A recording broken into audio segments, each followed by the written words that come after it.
গতিকে 3টা বজা মানে অকমান কিবা মানে মই ইয়াৰ পৰা বাইহাটা যাম বাইহাটাৰ পৰা আকৌ ধেমাজি যাম কিন্তু এখেতসকলে এই যে মহান সন্মান যে দিছে তাৰ কাৰণে মই তাৰ পৰা আহিছো কাৰণ কি সন্মান বোলা বস্তুটো 1 টকা হওক বা 100 টকা হওক বা 1 লাখ টকা হওক এটা জুখিব নোৱাৰে সন্মানটো বহুত ডাঙৰ হয়তো কোনবাই ক'ব পাৰে কিবা ক'ব পাৰে মোৰ কাৰণে সেইটো ডাঙৰ কথা নহয় মোৰ কাৰণে কি পাইছো জীৱনত সেইটো ডাঙৰ কথা নহয় যে জীৱনত মানুহে মোক কি বুলি লৈছে সেইটোহে ডাঙৰ কথা মই কেতিয়া মোৰ নামৰ চিন্তা নকৰো মই সদায় মই কামৰ চিন্তা কৰো কাম যিমান আগুৱাই যাব মই সিমান আগবাঢ়ি যাব পাৰিম আৰু এটাই জানো ভগৱানে মোক যিটো ৰাস্তাৰে আগবঢ়াই দিব সেই ৰাস্তাৰে মই আগবাঢ়ি যাম আমাৰ মাটি ডাঙৰীয়া নিয়ে কি সুন্দৰকৈ ভগৱানৰ কথা ক'লে আপোনালোকে কি ভাবিছে গম পোৱা নাই মোক কিন্তু বিৰাট মানে কি মোৰ অকমান হ'লেও লাগি গৈছে আমি আজৰি সময়ত মোবাইলত গেম খেলো আমি কিবা কৰো হয়নে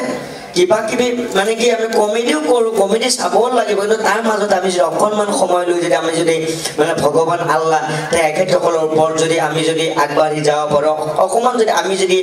মানে কি বুজিব পাৰোঁ জানিব পাৰোঁ তেনেহ'লে আমাৰ অকণ ভাল হ'ব নহ'লে আমাৰ পিছৰ প্ৰজন্মই কেতিয়াও গম নাপাব আজি তেখেতে ইমানখিনি জানে কাৰণে কি সুন্দৰকৈ আমাৰ ওচৰত মানে কি কৈ দিছে ন গতিকে আমি সেই কথাখিনি যদি আৰু 10জনক ক'ব পাৰোঁ সেই 10জনক যদি আৰু 100জনক ক'ব তেনেহ'লে আমাৰ সমাজখনত তেখেতে যেনেকুৱাকে কৈছিলে সেই মহাভাৰতৰ ৰথখনৰ সেই 4টা চকাৰ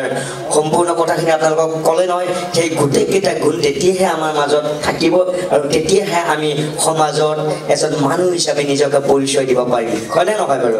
গতিকে মই এটা কমেডিকৈ আপোনালোকৰ মাজৰ পৰা মানে আজিহে বিদায় মাগিম কিন্তু ভৱিষ্যতলৈকে আপোনালোকৰ লগত মই থাকিম বহুত ভাল কাম কৰিছে আপোনালোকে আচলতে কমেডিটো কেনেকুৱা মইতো গমেই পাইছে চিৰিয়েলত বিয়া পাতিব পৰা নাই অৰিজিনেলো মই বিয়া পতা নাই নহয় মই বাইদেউ 3জনীয়া আছিলে ভণ্টি এজনী আছিলে বিয়া দিয়া গ'ল মোৰ এইবাৰ বিয়া পতা চলি আছে কেনেকুৱা হ'ব আৰু নহ'ব চাগে এজনী ছোৱালীক মানে কি যোৱাবাৰ এনেকুৱা সময়ত এই মাঘ বিহুৰ আগে মোৰ লগত চিনাকি হ'ল মই ধুনীয়াকৈ মেছেজত কথা বতৰা পাতি থাকোঁ এদিন তাইক মই মানে কি মাঘ বিহুৰ আগেদিনা তাইক মই মেছেজ দিম বুলি ভাবিছিলোঁ বোলে ৰাতি 12টা বজাত মাঘ বিহুৰ শুভেচ্ছা দিম বেছি দিয়ে 12টা বজাৰ আগতে মোক দি দিলে যে হেপী ভোগালী বিহুত আপোনাৰ জীৱনটো ভোগেৰেও কৈছে পৰক মই বোলো আগতে দিলে কথা পাতি আছে মই বোলো এইবাৰ নহয় এইবাৰ বহাগ বিহুত মই দিমেই তাৰপিছত বহাগ বিহুৰ দিনা ঠিক মই ৰাতিপুৱা বিচনাৰ পৰা উঠি মেছেজ দিম বুলি মোবাইলটো অন কৰিছোঁ দেখিছোঁ তাই মেছেজ দিছে যে হেপী ৰঙালী বিহু আপোনাৰ জীৱনটো ৰঙেৰে উপচি পৰক মই বোলো এইবাৰো কাম নিশিছিল এইবাৰ গৈ থকা কাতি বিহুৰ দিনা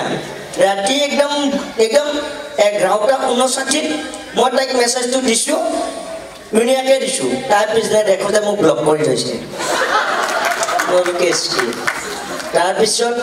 মই মানে মোৰ মেছেজটো কি বুলি দিলোঁ গম পাইনে বোলে হেপী কঙালী বিহু তোমাৰ জীৱনটো কঙালীৰে গৈছে বৰক শেষেই বাপেকে গম পাইছেনে এইখিনিত মানে কি মোৰ টাইফয়েডত যিমান চুলি নগ'ল মোহনৰ চুমাত বেছি গ'ল টাইফয়েডত যিমান নগ'ল এই অকণমান দিন আগতে আকৌ কোনোবা এজন নতুনকৈ এটা গান এটা বনাইছিলে নহয় আপোনালোকে এবাৰ শুনিছেনে নাই ফেচবুকত বৰকৈ চলি আছিলে মানে গানটো গাই দিয়া নাই তাতে লিখি দিছিলে সেয়া আকৌ মই ধেমাজি এটা প্ৰগ্ৰামত সেইদিনা গাই দিলোঁ বোলে ৰামচন্দ্ৰ আহিছে লগত বহুত মানুহ আনিছে তাকে দেখি কইনা ঘৰে মাংসত পানী মিলাইছে গতিকে ধন্যবাদ সদৌ শেষত আপোনালোক সকলোৱে সুস্থ থাকক সকলোৰে সুস্বাস্থ্য দীৰ্ঘায়ু কামনা কৰিলোঁ আৰু যিমানখিনি বয়োজ্যেষ্ঠ ব্যক্তি আছে তেওঁলোকে মই কিবা কওঁতে যদি ভুল হৈছে যিসকল বয়োজ্যেষ্ঠ ব্যক্তি আছে তেওঁলোকে নিজৰ পুত্ৰ বুলি ভাবি ক্ষমা কৰি দিব আৰু মই যে সোনকালে যাব ওলালোঁ আচলতে মই থাকিব পাৰিলে আপোনালোকৰ সন্মুখৰ পৰা যাব ইচ্ছা নাযায় ইমান ৰসাল কথা বা ইমান মানুহক লগ পাইছোঁ আৰু ইয়াতে যিমানখিনি আপোনালোকে কিমান আঁতৰৰ পৰা আহিছে ধেমাজি নগাঁও হয়নে কিন্তু মই মানুহজন ওচৰৰ কিন্তু তথাপিতো যাবৰ কাৰণে বাধ্য এইকাৰণে যে মই আকৌ ইয়াৰ পৰা গৈ ধেমাজি যাম মই একদম কৰজোৰে প্ৰাৰ্থনা জনাইছোঁ একদম ক্ষমা কৰি দিব আৰু যদি কিবা কওঁতে মোৰ ভুল হৈছে বয়োজ্যেষ্ঠখিনি পুত্ৰ বুলি ভাবি ক্ষমা কৰিব যিমানখিনি কণ ভাল ভণ্টি আছে তেওঁলোকে নিজৰ দাদা বুলি ভাবি ক্ষমা কৰিব যিসকল নতুনকৈ বিবাহিত মহিলা আছে তেওঁলোকৰ নিজৰ গিৰিয়েক বুলি ভাবি ক্ষমা কৰিব ক্ষমা কৰিব তেওঁলোকো নিজৰ ঘৰৰ বুলি ভাবি যেন ক্ষমা কৰি দিয়ে গতিকে ঘৰৰ শেষত আমাৰ এই খাওঁখি আৰু আগবাঢ়ি যাওক অনাগত দিনত এই খাওঁখিৰ খাওঁখে আমাৰ যাতে গোটেই বিশ্বত মানে এটা আমাৰ ভাল আলোড়নৰ সৃষ্টি কৰিব পাৰে তাৰ কাৰণে আপোনালোকে আশীৰ্বাদ কৰিব আৰু আপোনালোক সকলোৰে সুস্বাস্থ্য কামনা আৰু দীৰ্ঘায়ু কামনা কৰি মই অশ্বিনী ডেকাই আপোনালোকৰ মাজৰ পৰা বিদায় মাগিছোঁ ধন্যবাদ